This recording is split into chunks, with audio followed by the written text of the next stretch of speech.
नमस्कार दोस्तों, youth education centre में आप सभी का स्वागत है। इस वीडियो में हम लोग आधुनिक इतिहास के कुछ महत्वपूर्ण प्रश्न लेके आए हैं। ठीक है, इसके पहले हम आधुनिक इतिहास के भाग 1 और भाग 2 की वीडियो अपलोड कर चुके हैं और ये है भाग 3।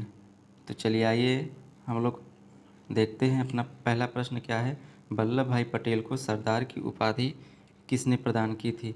तो वल्लभ भाई पटेल को सरदार की उपाधि 1928 ईस्वी में बारदोली सत्याग्रह, कौन सा सत्याग्रह? बारदोली सत्याग्रह के बाद वहाँ की महिलाओं ने सरदार की उपाधि प्रदान की थी। अगला प्रश्न हमारा क्या है? अगला प्रश्न है, महात्मा गांधी को अर्धनग्न फकीर किसने कहा था? तो महात्मा गांधी को अर्धनग्न फकीर फ्रैंक मोरिस ने कहा था। अगला प्रश्न है, बिना ताज का बादशाह किसे कहा जाता है? तो बिना ताज का बादशाह सुरेंद्रनाथ बनर्जी को कहा जाता है।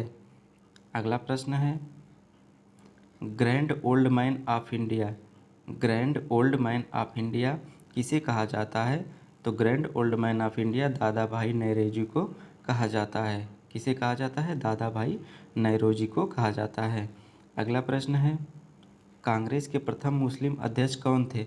तो कांग्रेस के प्रथम मुस्लिम अध्यक्ष बदरुद्दीन तैयब थे। कांग्रेस के प्रथम मुस्लिम अध्यक्ष बदरुद्दीन तैयब जी थे। अगला प्रश्न है, इस एक्ट को बिना अपील, किस एक्ट को बिना अपील, बिना वकील, बिना दलील का कानून कहा जाता है?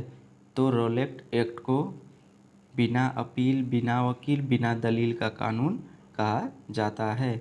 अगला प्रश्न है, 1873 ईस्वी में सत्य शोधक समाज की स्थापना किसने की थी? तो 1873 ईस्वी में सत्य शोधक समाज की स्थापना ज्योतिबा फुले ने की थी। अगला प्रश्न है, ब्रह्म समाज की स्थापना की थी? तो ब्रह्म समाज की स्थापना राजा राम मोहन राय ने 1828 ईस्वी में की थी। तो ब्रह्म समाज की स्थापना राजा राम मोहन राय ने 1828 ईस्वी में की थी। आर्य समाज की स्थापना किसने की थी? तो आर्य समाज की स्थापना दयानंद सरस्वती ने 1875 ईस्वी में की थी। आर्य समाज की स्थापना दयानंद सरस्वती ने 1875 ईस्वी में की थी। अगला प्रश्न है, बंग भंग आंदोलन की शुरुआत कब की गई थी? तो बंग भंग आंदोलन की शुरुआत सन 1906 ईस्वी में की गई थी। अगला प्रश्न है, 1932 ईस्वी में महात्मा गांधी और डॉक्टर अंबेडकर के बीच हुए समझौते को किस नाम से जाना जाता है? तो 1932 ईस्वी में महात्मा गांधी और डॉक्टर अंबेडकर के बीच हुए समझौते को पूना पैक्ट के नाम से जाना जाता है। पूना पैक्ट समझौता किसके किसके बीच हुआ? तो महात्मा गांधी और डॉक्टर अंबेडकर के बीच 1932 ईस्वी में हुआ। अगला प्रश्न है, भूदान आंदोलन की शुरुआत किसके द्वारा की गई थी? तो भूदान आंदोलन की शुरुआत विनोबा भावे के द्वारा सन 1951 ईस्वी में की गई थी।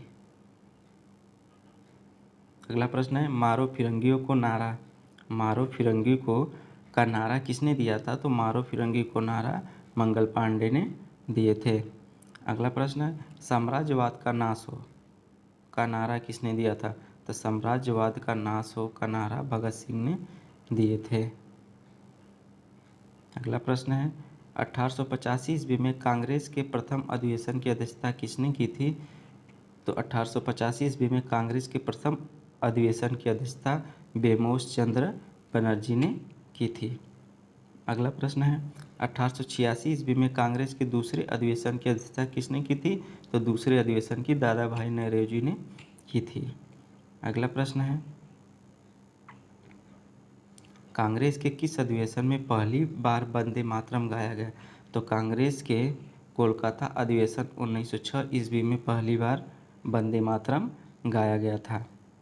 अगला प्रश्न है, कांग्रेस के किस अधिवेशन में पहली बार राष्ट्रगान गाया गया?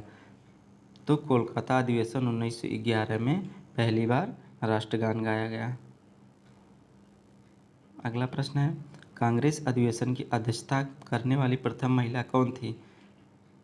कांग्रेस अधिवेशन की अध्यक्षता करने वाली प्रथम महिला कौन थी? तो एनी बेसेंट ने 1917 ईस्वी में कोलकाता के 33वें अधिवेशन की अध्यक्षता की थी। कौन थी? एनी बेसेंट थी और 1917 ईस्वी में कोलकाता के 33वें अधिवेशन की अध्यक्षता की थी। ठीक है। अगर वीडियो पसंद आया तो चैनल को सब्सक्राइब करिएगा, वीडियो को शेयर करिएगा। धन्यवाद।